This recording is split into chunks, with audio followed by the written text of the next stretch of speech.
Welcome. My name is Penelope Chatterton. Welcome to Awaken the Dream.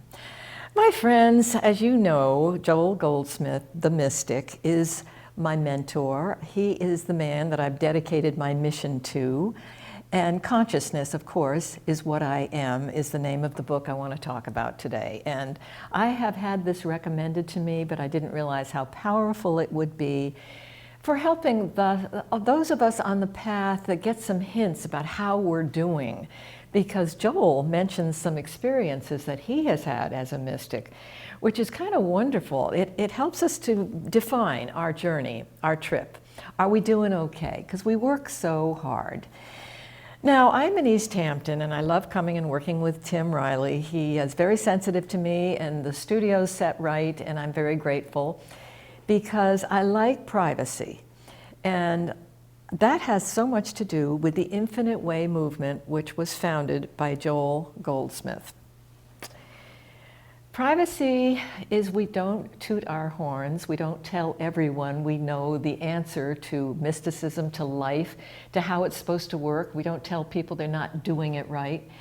We love our neighbor as ourselves, which is a very, very big mission when you realize human consciousness isn't that good at that.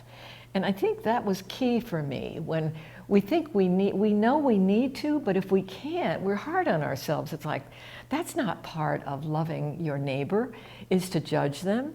So what helps me in Consciousness is What I Am, is that God can do that through you and for you because you are an instrument. Joel starts out trying to lay the scene about the living and the walking dead. It's very powerful to hear the word walking dead. It's like, oh, but he's very, very blatant about human consciousness. We can be joyless.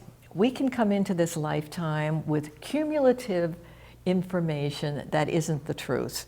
Many of us, and I was one of them, was not told about the kingdom within me as a child. I grew up thinking about inheritance, money, jobs, prestige. What is important in this human world? That was my background. I was blessed. I had some heads up by a voice teacher when I was a teenager that plunked me on the path through, of course, consciousness that put me there. My voice teacher walked on water and miracles happened around her, and we couldn't talk about it because she did live in the fourth dimension like Joel does. Joel managed to meditate and he found God. He figured out how to love God, how to find it through meditation, which is the information for the Infinite Way, meditation. We learn about what's the only power. We learn about what's the only presence. The only wisdom is God. There is nothing else. And if we want to know that and live it, we can be joyful. We can let go of everything we think that's expected of us, and as a result, have everything that's within us because it's already in place. We have nothing to look for out there. It's letting go of everything out there that gives us everything within that we need. And so I like that. That makes life simple. God is everywhere. When you see someone, that is God. Everything is God. Now that clears up a lot, doesn't it? We're going through our day and all of a sudden our judgments happen and we're looking at issues and we're obsessing about things, and then we have to come up to, is that God? If we don't see that, we have got to turn everything around and get with it. Everything is God manifesting because consciousness is what we all are. Even though we got into the Adam and Eve, we got into the evil and the good, and we swallowed all of that, the human consciousness, we took all of that on. Consciousness never ever left us. It's been within, waiting for us. And as Joel says, God is knocking at the door constantly, 24/7.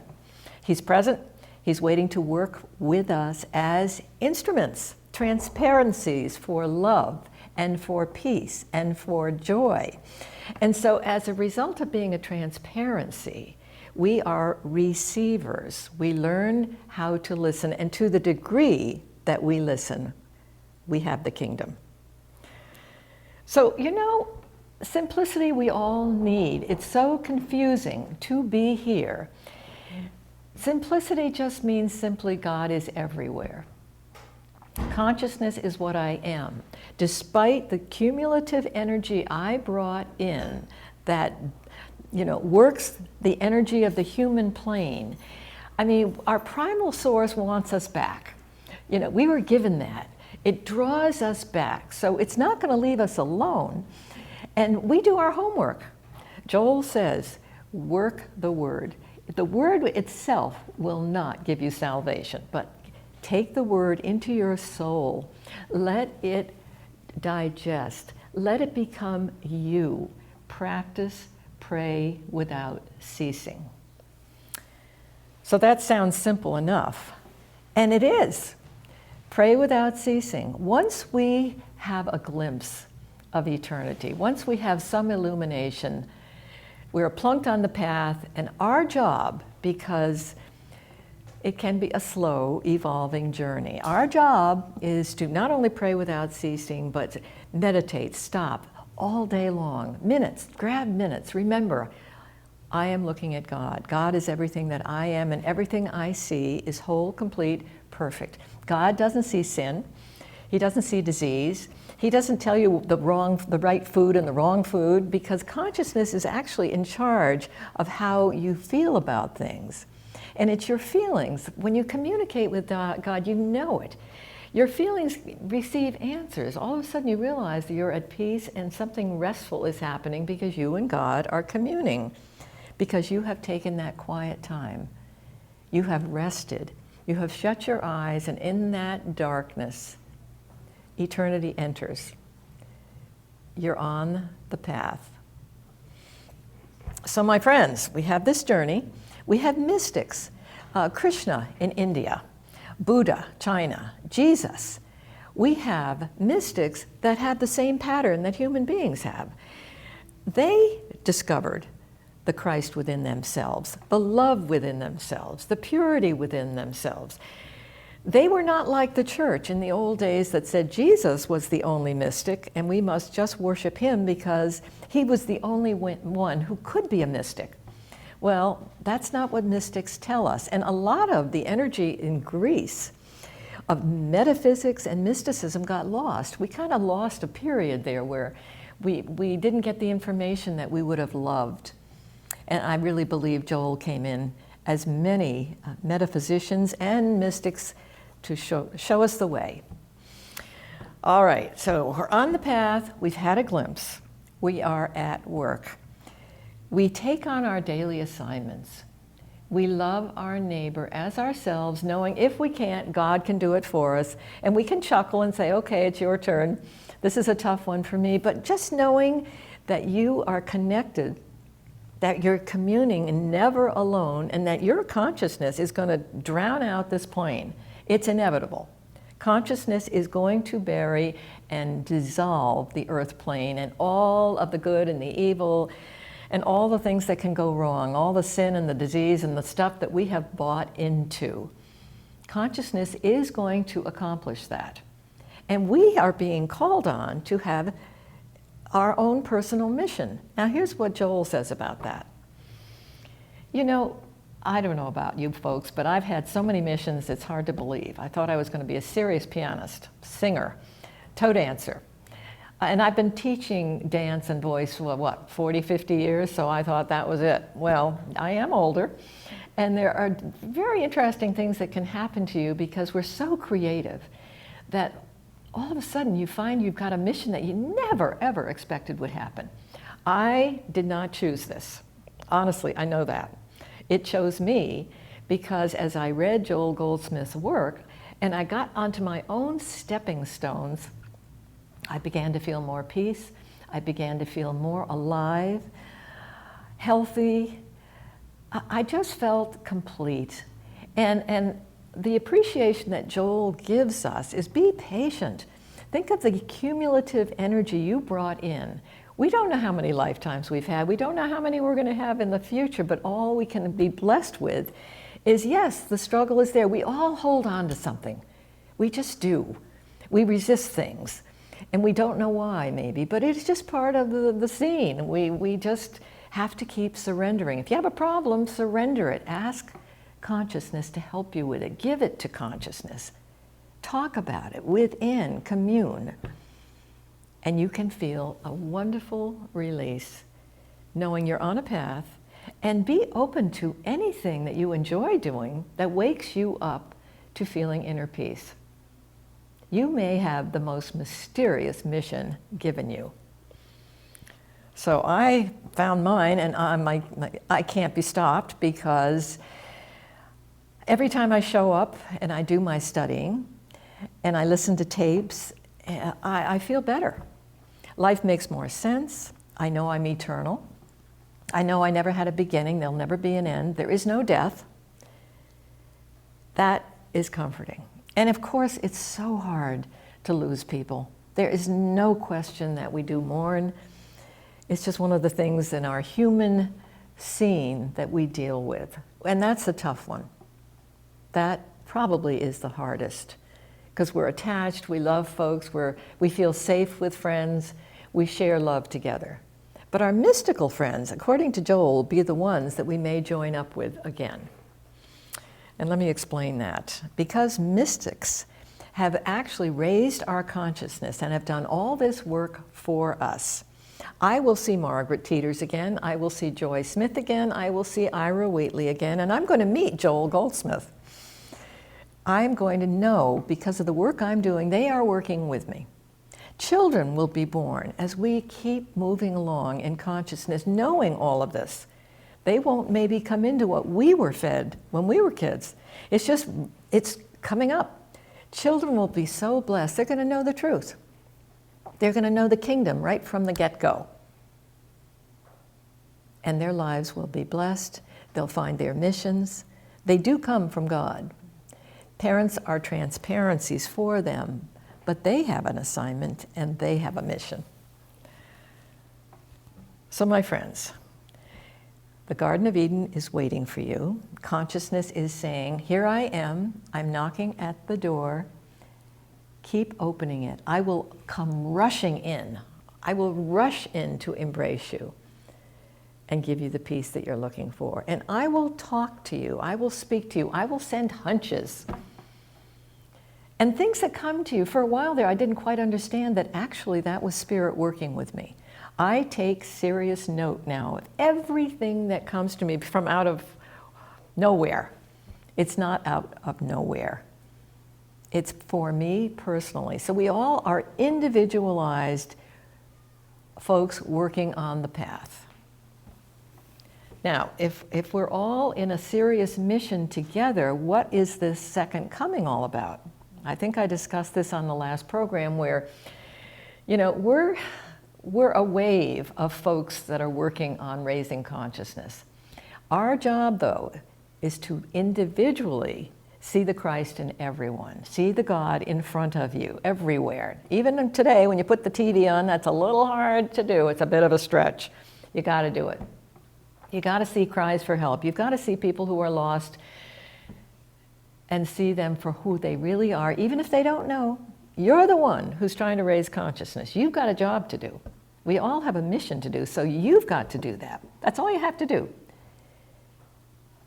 Take every moment of every day, and it'll get easier and easier. And you'll get lost, and you'll say, oh my gosh, all my work, where did it go? I'm not doing a good job. And yet, every time you're lost and confused, you come back stronger. So the second coming has everything to do with all of us having a job. My friends, keep your ear open for a mission. One hint about that mission will be, how do you feel alive? And I keep thinking about, what if you were raised to be a doctor or an industrial worker, or you had, like myself, I was going to be a toe dancer in New York forever. You have these wonderful goals, and they change. You change, you grow.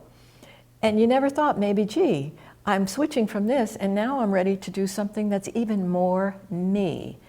Because if I wanted to be a dancer or I wanted to do all of these things, I'm still in the world of appearance. And yes, I can lift consciousness as a dancer and as a singer, but that wasn't where I was going to end up. And heaven knows where I'm going from here, but I'm pretty sure this is it, because I keep showing up. So be prepared to switch gears. Let's say you've done all this work in a field that doesn't feel like you. We always say to folks whom we are close to, do what you love.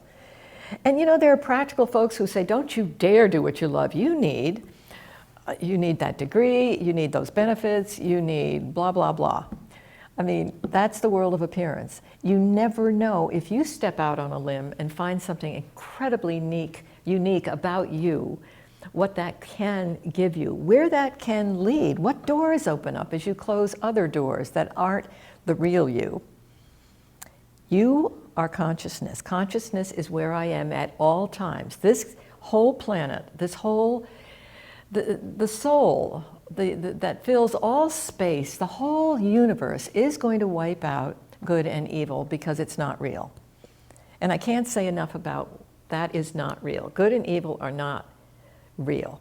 Illness is not real. And that's been very hard for me to grapple with because my life has been saved through medicine and surgeries and everything else, and that was right. But I'm growing and changing and hoping that because of my knowledge and my affirmed feeling about listening very carefully about what my needs are, if it is some medication, then I'll know that's from consciousness, and right now that's right. So you listen for the kingdom. Life comes with that. So don't accept negativity. And you're bound to hear it everywhere you go. Judgment, everywhere you go. Be private.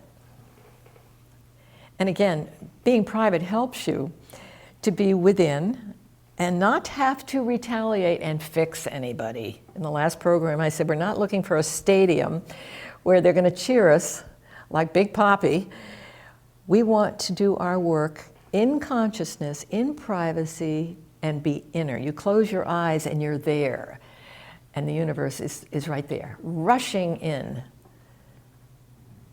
It's interesting to close those eyes and be in the dark and then all of a sudden say, speak, I am listening, I am your servant. You are in charge of my life. Everything you think and feel and know, because what you're bringing out in the little self of me is my real self. So my real self is talking to my other self. And the depth of me is giving me consciousness. So we have got duality here. It goes back and forth. We walk the path, we fall off it, we get back on it. And again, I want to say thanks to Margaret and Joy and Ira, because when I was a teenager and I was given the glimpse, I went into the light. I couldn't quite deal with it at the time. I just know when I came back, I had quite an emotional time with how I felt because it was too good it was just so beautiful, it was overwhelming and there were no words for it. And then we do get glimpses, but then we have to go to work. We remember the principles of the infinite way, and infinite way students are working on this. There is one power, there is one presence, and there's one wisdom. Nothing else is real. So we work with the principles within ourselves. We think about them all day long. And the more we get used to that, it starts to work on automatic. So we have to work our way to our inner peace and to our missions. And we can only do it. No one can do it for us. And I can't say that enough about no one can do this for you. God created you. He knows everything about you. Everything. He's in charge. So that's where you go. And God works through other people to speak to you. And you will know. Let's say you've surrendered a problem, and then someone comes along and there's that answer, and you can smile and say, yes, that came from consciousness. We do have people here. We do talk with people. We read things. I can open a book and get a beautiful answer to something that's been bothering me, and I smile, saying, I'm hanging on to that because it's too perfect. It fits exactly what I need. But none of this happens without opening that door. Let Spirit rush in. Feel the presence. Be patient. You don't know what you brought with you. God does. And you don't know what anyone else has brought with them. Be patient with everyone. If they're dense, if they don't, let's say they're just not good people, or they're trying to outwit someone or steal from somebody. We still have people in poverty here. We do have work to do. We have wars. We all need to serve somehow to help raise consciousness. We are not there yet. The indications are right there, but they're getting better. A lot of people don't agree with me on that. I think we're getting better. I am seeing how the world works together. I see how folks are taking care of each other, even the government helping us with some sort of even hospitalization plans, any way that we're trying to see that we all need to work for one another's benefit. That's going on all the time. It's getting better. And we have to serve that way. You can be an architect, you can be a singer, you can be someone in industry who's supporting someone, some beautiful author. Whatever it is, you will be told. But work to do, there is. But you have to know that the work you do, consciousness is going to dissolve all of the good and the evil, the Adamic or the Adamic, however you pronounce it, Adam and Eve. Something came in that said, oh, I think I'll separate from God. I got a better idea. I'd rather think this way and be my own power, be my own source, be my own boss. Kind of felt good to many of us. Yeah, look what I can do. Look who I outdid. Sure. Is that easy to let go of? Oh no, and that's the little I. So the little I has to let go of self-preservation. How do I survive? Will I eat again? Will I have a paycheck? Is there an inheritance coming? You know, that little I has to stop thinking that way. That's not how it works. Self-preservation, me, mine. Acquire, what can I acquire? It's not going to work. That's the Walking Dead. Yeah, that's the Walking Dead. That's having baggage that you can work out because you have to, because you will, because consciousness is going to be beating you over the head until you get it. You will never be deserted. You never were. You were in this place in eternity once, and it's still there.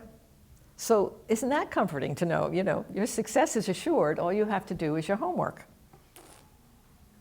Meditate. Joel was big on meditation. So I give thanks for all the mystics that have raised consciousness the way they have.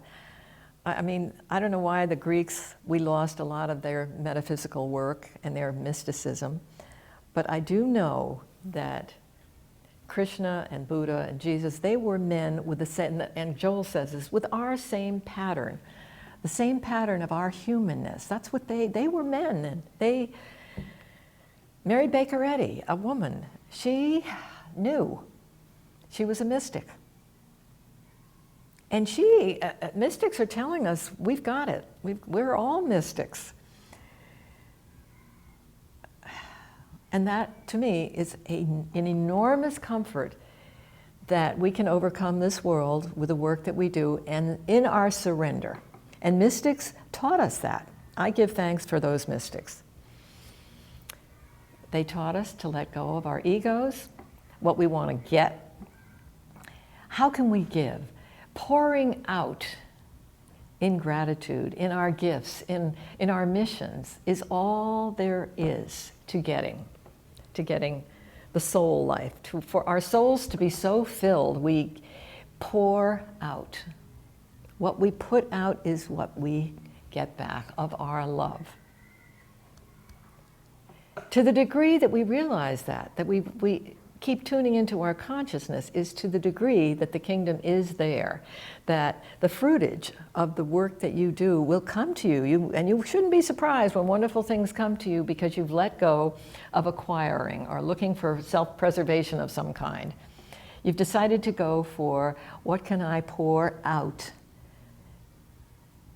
in my human form so that my spiritual life, the fulfillment of my soul, which will take over the entire universe, which has no time and space or anything, and no death for sure, will take over and will fill you. Especially if you're in a crowded room where there's a lot of stuff going on that's negative, and you just quietly know in your private, mystical world, you know who everyone is there. You give them who they are. So God is everywhere. I sort of say that now all the time, especially when I get confused or lost, or I feel like, ugh, I've done it again. God is, he is ising, as they say. There's a phrase in the Infinite Way, nothingizing the earth plane. We've got to just let it go. It's not real. Illusions, Buddha, I mean, they found their guide. They found the truth. They got rid of the illusions of good and evil. And even the good stuff can be better. I mean, we all know the bad stuff isn't good, but even some of the good stuff can make you bored. You can say, oh, is this all there is? There must be more. And there is. And that's when the surrender comes, the gifts come to you, your mission is given to you, and you can just be confident that as you return to the source, maybe never knowing what's going on. Oh, one more clue here, because I'm coming down on my time, but I noticed Jesus could, in the fourth dimension, understand the human in their third dimension, because as consciousness works with you, you all of a sudden can see where someone else is. That to me was a very good clue, because sometimes when I think I know what someone's thinking, I think, how dare you? And yet I think I can. You can read a mind. When Jesus did his healings, he knew what was going on. He knew from his dimension into another dimension. That's a wonderful clue about the path. Plus the fact that we have to be patient and that we're growing and we have to keep working. And I just think the gifts are phenomenal from Spirit. So my friends, I'm winding down and I'm having a great time, because consciousness is not only what I am, it's what everybody is, and everybody has God working in their lives, pulling them to the truth. Truth will dissolve this plane and we'll be headed home. The source, primal substance, keeps drawing us back. We can feel it. The Infinite Way has major principles. Omnipotence, the only power. Omnipresence, the only presence is God's presence. And the only wisdom, omniscience, is God's wisdom. I remember reading in one of Joel's books, the smartest person you know isn't going to be as good as what God may say to you. And God works in mysterious ways. You can get messages through books and through friends and through studying together, but basically the word does fall flat. You take that into your soul, and then it becomes workable, because you don't let it go all day. You let it ruminate in your soul so that it becomes you. Before long, you don't have to even work that hard at it. It is you. So you read the word, you do all the studying, you do all of that. That's good. But let it take over your soul. And you only let that happen with moment-to-moment meditation, the pause.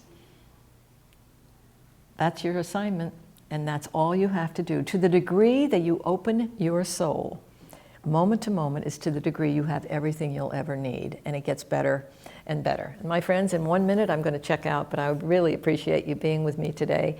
And all those mystics who did all that work, and Joel, I never met you on this dimension, but you are my buddy, and I appreciate all that you've done for the Infinite Way and for the movement that has moved so many of us.